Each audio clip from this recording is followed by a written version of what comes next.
저는 수많은 사람들과 대화하는 방법을 훈련했습니다.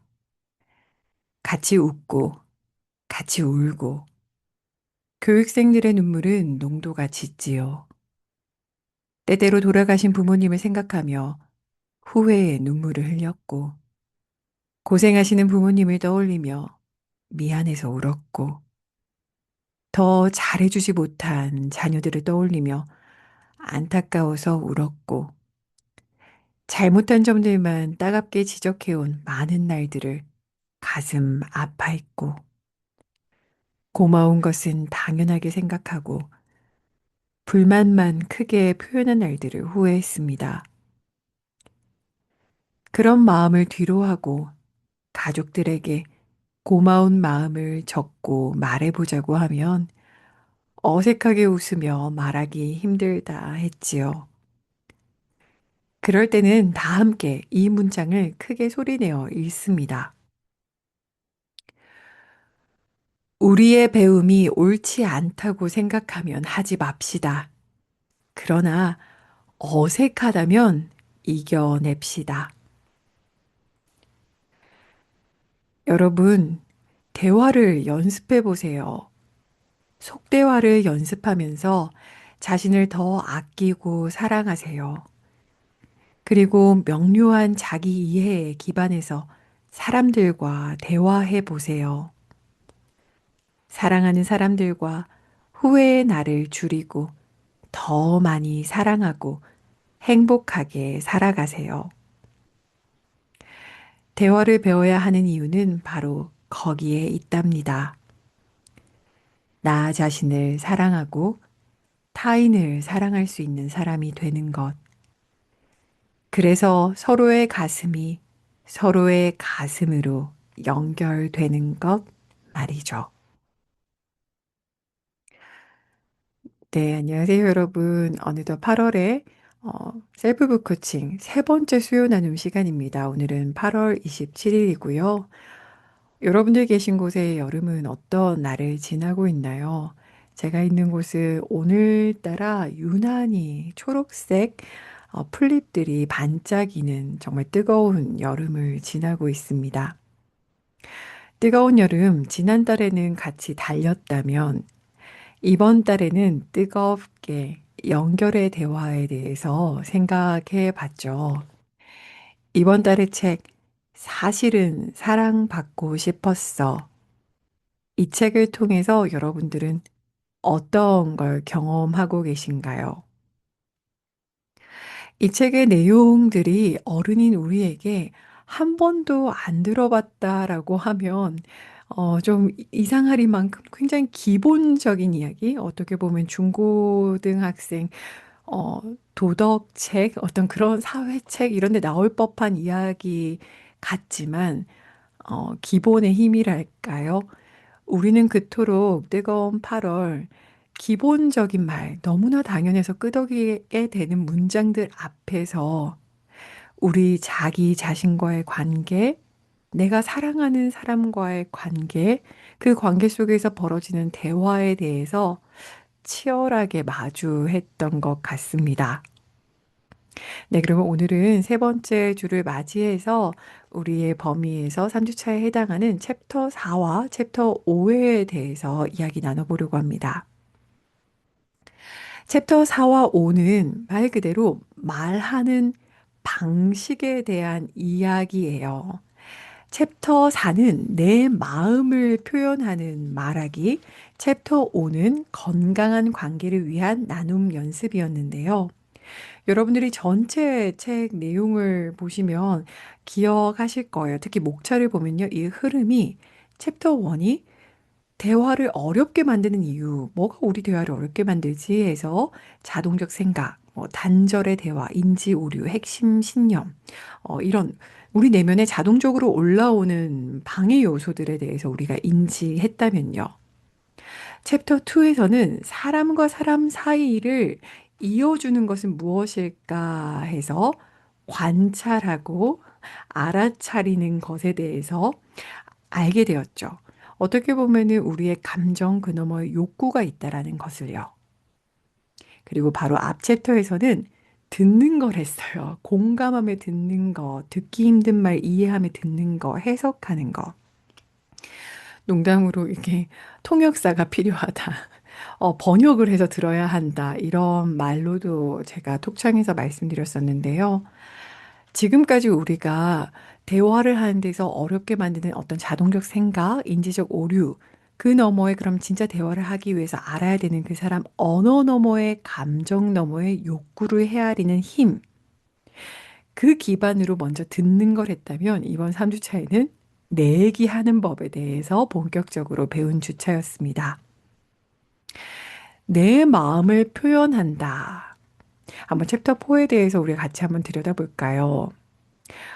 지금 이 순간 인증 톡 중에 하나가 이런 표현이 있었어요. 말을 한다라는 것은 그 사람의 욕구가 있다라는 증거다.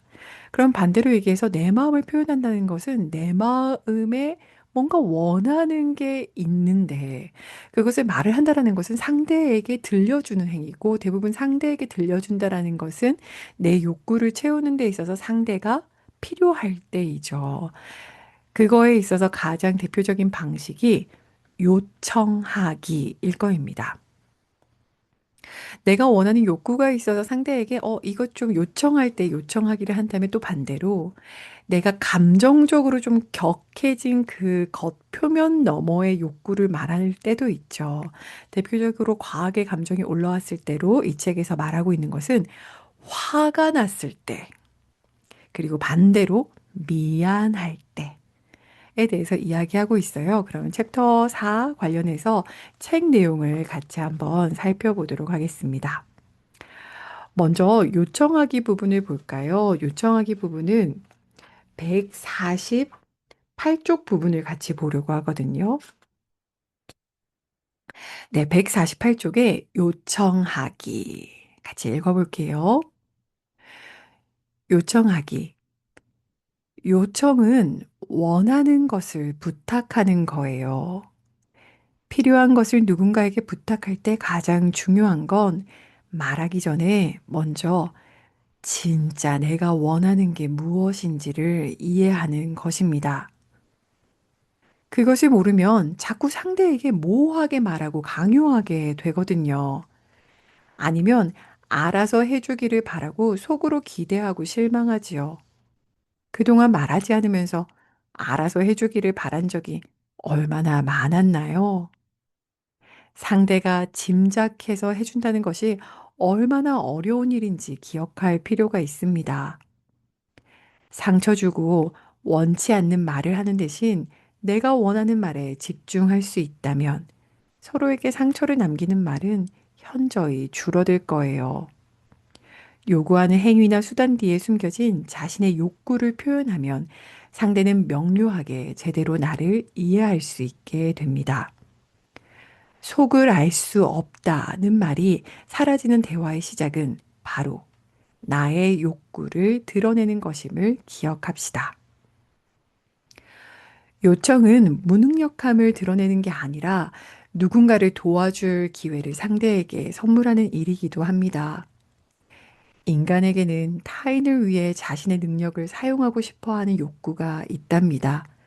완벽한 내가 아니라 인간적인 나를 보여줄 수 있는 기회도 될 수 있고요. 그래서 우리는 깊은 바닷속을 들여다보듯이 요청을 통해 깊게 연결된 관계를 경험할 수 있습니다. 네, 저 이 149쪽에 그려져 있는 일러스트 너무 멋있다 생각했어요. 책이 없으신 분들은 상상하실 수 있게 묘사해 보자면요. 바다 깊은 곳에 요청하려는 사람도 들어가 있고 그 깊은 내면 아래에 상대도 같이 만나서 이렇게 서로 마주보고 있는 일러스트가 그려져 있어요. 작가는 우리에게 얘기합니다. 요청을 하려면 제일 먼저 선제되어야 되는 것은 자신의 욕구를 알아차리는 거요. 예전에 제가 이제 두 아들 모두 되게 어렸을 때, 그렇잖아요. 애기 어릴 때, 그때가 진짜 제일 힘든 시기거든요. 근데 욕구는 알 수 없지만 굉장히 우울해져 있어요. 근데 그때 그냥 남편에게 힘들어 라고 얘기하면 남편 눈에 이게 동공지진이 돼요. 뭐 아니면 또 오늘 늦어? 이렇게만 얘기하면 비난받게 되지 않고 서로 간에 연결될 수가 없어요. 근데 가만히 지금 내가 어떤 욕구가 채워지지 않길래 우울하지? 내가 혼자 고요히 좀 가만히 있는 욕구가 있고 싶구나라는 그 욕구를 알아차리면 배우자에게 요청할 때, 진짜 자기 내가 잠시만 혼자 있으면서 좀 회복하고 싶은데, 한 30분 정도만 내가 걷고 돌아올 수 있을까?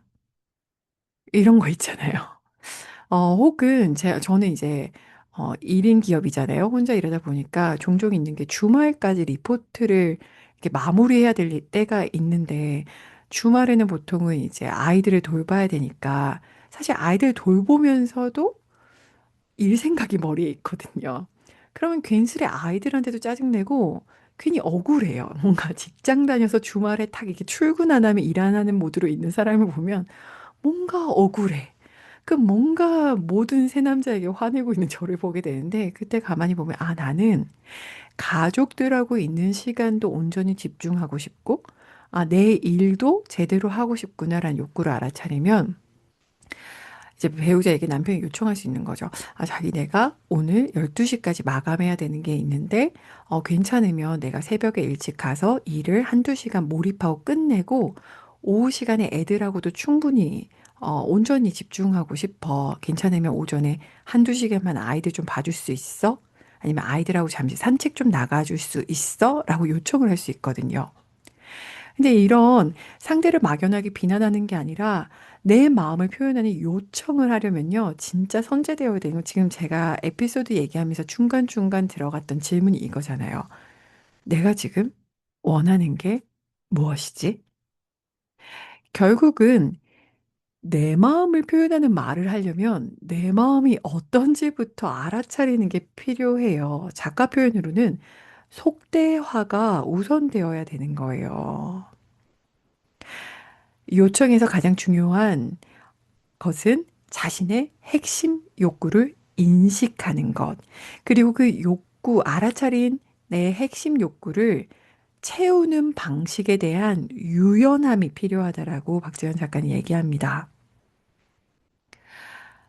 근데 이제 뭐랄까, 화두는 이거였어요. 좀 독특한 거였는데, 요청이 어려운 게 아니라 많은 우리 그 멤버들이 톡창의 그날 인증, 요 부분 읽을 때쯤에 인증을 보면 150쪽이 적혀 있는 핵심 욕구를 인식하는 거예요. 그러니까 내 마음이 뭐지부터가 알아차려지지 않으니까 내가 지금 뭘 요청해야 될지 모르겠다라는 멤버분들의 인증글들을 기억해요. 속대화. 150쪽이 적혀 있는 말은 이거예요. 아침에 눈을 뜨면 습관적으로 오늘 해야 할 일이 뭐지? 를 떠올리는 게 아니라 내가 오늘 원하는 게 뭘까? 오늘은 어떤 선택을 할까를 생각해 보세요. 우리는 욕구를 인식하지 않고 그 대신 뭘 할지 행위에 대해 고민을 합니다. 이 일러스트가 굉장히 멋지게 표현되어 있는 것은 우리의 욕구를 이렇게 보석으로 굉장히 다이아몬드처럼 그려두고 자기 가슴에 있는 그 다이아몬드 욕구를 발견하는 코끼리의 모습을 그려져 있잖아요, 곳곳에. 그러니까 이 내 마음을 표현하는 말하기를 하려면 이 내 마음 안에 있는 이 욕구라는 보석부터 발견해야 되는 거예요. 결국 핵심은 하이라이트는 속대화인 거죠. 내가 지금 원하는 게 뭐지? 내가 지금 원하는 게 뭐지를 속대화로 충분히 인식한 후에 그것을 말로 상대에게 요청하고 그리고 요청했을 때 유연함. 상대는 그걸 꼭 들어줘야 되는 의무가 있는 사람이 아니니까 거절할 수도 있고 들어줄 수도 있고 이 해소되는 방식, 내 욕구가 채워지는 방식에 있어서는 유연하라고 작가는 우리에게 이야기하죠. 다시 돌아와서 결국은 그런 요청을 하려면 내 마음을 알아야 된다라고 이야기해요. 그러면 이것에 있어서 조금 상황적으로 보면요. 화났을 때, 그리고 미안할 때, 이것 역시 극단적으로 감정에 우리가 눌려 있을 때, 그러니까 감정이 완전 다 뭐랄까 압도했달까요? 화가 너무 났을 때 왜 앞도 뒤도 안 가린다. 그냥 막 화가 나는 상태가 됐을 때도 사실은 잠시 멈추어서 지금 내가 뭘 원하길래 이토록 화가 날까? 부정적 감정은 내 안에 있는 욕구가 꺾였을 때, 좌절됐을 때 드러내는 안타까운 비극적인 표현이 부정적인 감정과 부정적인 언어들이잖아요. 그러니까 화가 팍 치오르면 신호등 같은 거죠. 화가 난다. 내가 지금 화가 난다. 근데 내가 지금 뭘 원하는 게 안 됐길래 지금 화가 나지? 나 지금 상대방에게 지금 이 상황에 내가 뭘 원하는데 안 되었길래 나는 그게 화로 드러나고 있지? 라는 신호등으로 알아차리면 되는데요. 이 화가 나는 그 너머의 내 마음, 욕구에 대해서 우리가 잘 살펴봐야 된다라고 이야기합니다. 화라는 것은 굉장히 자연스러운 우리의 에너지예요. 그러니까 원하는 뭐가 되지 않았거나 내 욕구가 그렇게 좌절됐을 때는 화가 올라오는 게 당연하다는 거죠. 그런데 우리가 이제 어른이 되면서 그렇게 올라오는 화를 우리는 그냥 바로 누르려고 해요. 아이들이 화났을 때도 사실 누르기도 하고 어른들이 화났을 때도 우리 자신도 그걸 누르려고 하는데 그것에 있어서 작가는 우리는 화를 억압하고 무시하고 지연시키려고 하는데 사실 화든 뭐든 우리의 감정은 우리에게 댕댕 하고 가슴에 종을 울리는 신호로 화든 뭐든 이렇게 감정이 훅 올라오면 지금 당신 자신의 소리, 내 내면의 목소리를 들어보세요라는 알람이라는 거예요. 그러니까 알람이 울리면 여러분들 휴대폰에 알람을 맞춰두잖아요. 근데 알람이 울리면 그 알람을 끄기에 급급한 게 아니라 내가 이 시간에 왜 알람 맞춰놨더라? 이 알람의 목적, 이 알람이 가져온 메시지, 알람 너머의 내 내면의 목소리에 귀 기울이라는 신호로 받아들이라고 하는 거예요. 지금 내가 왜 불편하지? 내 마음이 어떻지라는 속대화를 지금 진행해야 되는 신호등이라는 거죠. 결국 이렇게 화는 내 안에 어떤 욕구가 있다라는 신호고, 화가 났을 때는 이 화를 억누르는 게 아니라 화를 잘 내는, 그러니까 내 감정을 이해하고 그 감정 너머의 내 욕구에 대해서 알아차린 후에 그 욕구에 대해서 감정적인 게 아니라 내가 무엇을 원하기 때문에 이렇게 화가 났는지에 대해서 상대에게 말하는 것을 작가는 우리에게 권합니다. 화났을 때는 되게, 사람들이 화를 쉽게 상대방 때문에 났다라고 생각을 하는데, 여러분들이 이미 읽으셨겠지만, 다른 사람이 나를 화나게 하는 게 아니라, 그러니까 그 상황과 다른 사람이 나를 화나게 한 게 아니라, 내가 지금 화가 난 상태라는 걸 기억하라고 해요. 그러니까 화라는 감정을 스스로가 책임지는 태도. 내가 난 화가 지금 내가 원하는 무언가가 이루어지 않았다는 신호로 보고 그 화라는 폭발하는 감정을 내가 책임질 때 오히려 역설적으로 내 감정과 내 삶이 더 자유로워진다라고 합니다. 막연하게 상대방에게 너 때문이야 라고 비난하는 것으로 해서는 이 책이 줄곧 얘기하는 사랑받고 싶어 하고 연결되고 싶어 하는 우리의 대화에서 멀어지는 것밖에 안 되는 거죠. 화라는 감정 못지않게 우리는 미안할 때도 비슷한 양식을 취한다고 해요. 미안하면 사과하잖아요. 저희 둘째가 얼마 전에 형하고 대판 싸우고 사과를 하는 거예요. 미안해 형. 그랬더니 형이 얘기해요. 그건 사과가 아니야. 라고 하니까 둘째가 이러는 거예요. 난 지금 마음을 담아서 사과를 하고 있는 거야. 미안할 땐 사과해야지. 동일한 상황으로 첫째가 뭔가 잘못했을 때 둘째가 또 형한테 이렇게 얘기하더라고요. 형, 지금 형이 잘못했잖아. 그럼 나에게 미안하다고 사과해야지. 아, 제가 그 장면을 볼 때쯤 이 책의 이 부분을 읽을 때였거든요. 미안할 때 말하기. 와, 저렇게 6살짜리도 명료하게 아는 걸. 형도 엄마인 나도 잘 안 되는구나. 잘못했으면 사과하는 건데 미안하다 말을 하면 빨리 상대방하고 소원해지기 전에 연결될 텐데 우리는 여러 가지 이유로 그 미안하다란 말 한마디를 못해서 멀어지는구나 하는 생각이 들었어요. 172쪽에 작가는 우리에게 미안할 때 왜 사과해야 하는가에 대해서 이렇게 표현합니다. 왜 사과해야 할까요? 진심 어린 사과는 인간다움을 회복하는 과정이기 때문입니다. 누군가에게 아픔을 주었을 때, 그것이 자신에게도 고통이 될 때, 책임감을 가지고 그 과정과 결과에 대해 사과할 수 있어야 합니다. 또한 잘못을 해결하는 노력과 함께 자신의 언행에 대해서도 인정할 줄 알아야 합니다. 인간다움을 회복하기 위해서라도 이 과정은 꼭 필요합니다.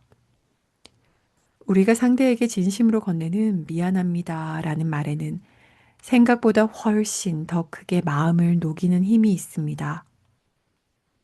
진정한 사과는 상처받았던 과거의 그때 그 시간에서 빠져나올 수 있도록 해주기 때문입니다. 우리는 모두 상처받았던 그때 그 순간에 멈춰 있는 기억을 갖고 있습니다. 그러니까 우리가 사과를 미안할 때 빨리 해야 되는 이유는 그 사람이 나로부터 받은 상처에 걸려 넘어져서 과거의 시간에 붙잡혀 있지 않고 현재를 건강하게 살아갈 수 있도록 해주기 때문에 우리는 마음에서 진심을 담아 사과해야 한다고 합니다. 어떠세요? 미안함, 사과라는 표현을 듣자마자 떠오른 분이 있나요? 그분하고 그 미안함, 사과는 어느 시간에 벌어졌던 일인가요? 혹시 미안해라는 사과를 하지 못해 여러분도 그 사람도 그 시절에 묶여 있진 않나요? 챕터 5에서는 주고받는 관계에 대한 나눔에 있어서 거절하는 것에 대해서 나와 있고요. 중재, 그리고 감사, 이 세 가지에 대해서 나와 있어요. 챕터 5는 사실 1, 2, 3, 4의 종합편이에요. 결국 이 책은 핵심은 그 사람이 보이는 모습 너머에 그 사람이 드러내고 느끼는 감정이 있고 그 너머에 그 사람이 충족하고 싶어 하는 욕구가 있다라는 어떻게 보면 비폭력 대화에서 사람을 바라보는 그 모델에 기반하고 있는데요. 챕터 5는 그 모델 안에서 결국 우리가 느끼고 있는 감정과 갖고 있는 욕구를 상대에게 요청했을 때 받을 수 있는 거절. 그리고 내 앞에 있는 두 사람이 서로 그 충돌해서 다툼이 일어났을 때 그것을 중재하는 방식. 그리고 그 기저에 있어서 이러한 대화 모델 넘어 사람과 사람 사이를 잇는 가장 아름다운 방식인 감사의 대화의 중요함에 대해서 다루고 있습니다. 이 거절에 대해서는 여러분들 너무 핵심이 있어요. 책을 좀 같이 살펴보면요. 저는 이 193쪽이라고 생각하는데, 제가 오늘 아침에도 그 생각을 해서 이제 인스타그램에 그런 글을 올리기도 했고, 저 자신을 바라봐도 그런데 항상 내가 뭔가 요청했을 때 거절받을까 봐. 아니면 내가 세상에 뭔가 드러냈을 때 이것에 대해서 상대방들이 반응이 없을까 봐. 어쨌든 내가 원했던 어떤 반응, 내가 요청하면 이 요청을 받아들여 주기, 내가 제안하면 제안이 받아들여지길 바라는 그 나의 요청에 대해서 가장 두려워하는 거절을 마주하는 방식에서 가장 핵심 문장은 193쪽이요. 거절은 상대를 무시해서가 아니라 나에게 지금 더 중요한 필요사항이 있음을 알려주는 것입니다. 어, 누가 나를 거절하면, 지금 상대가 나란 존재를 거절하는 게 아니라, 그러니까 나란 존재를 부정하는 게 아니라, 내가 싫다는 게 아니라, 내가 요청한 그 행위보다 상대가 먼저 하고 싶은 무언가가 있다라는 뜻이라고 중립적으로 받아들여야 된다라는 거죠. 그러니까 반대로 우리가 무언가 상대방이 요청했을 때 잘 거절 못하는 분들도 마찬가지예요. 내가 거절하는 게 저 사람에게 느낄 때 저 사람의 존재를 내가 거절하는 것처럼 상처를 줄까 봐 거절을 못하는 건데 그게 아니라 상대방의 존재는 여전히 나와 관계 맺길 희망하면서 그 사람이 요청한 행위에 있어서만 내가 어렵다라고 거절하는 것을 우리가 기억한다면 우리도 거절할 수 있다라는 거예요.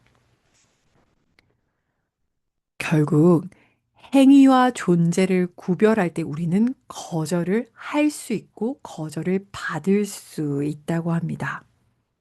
상대가 나를 무시하는 게 아니라 상대에게 내가 중요하지 않다라는 말이 아니라 내가 요청한 행위만 거절당했다라고 받아들일 때 우리는 관계 속에서 어려워하는 거절을 다룰 수 있다고 해요.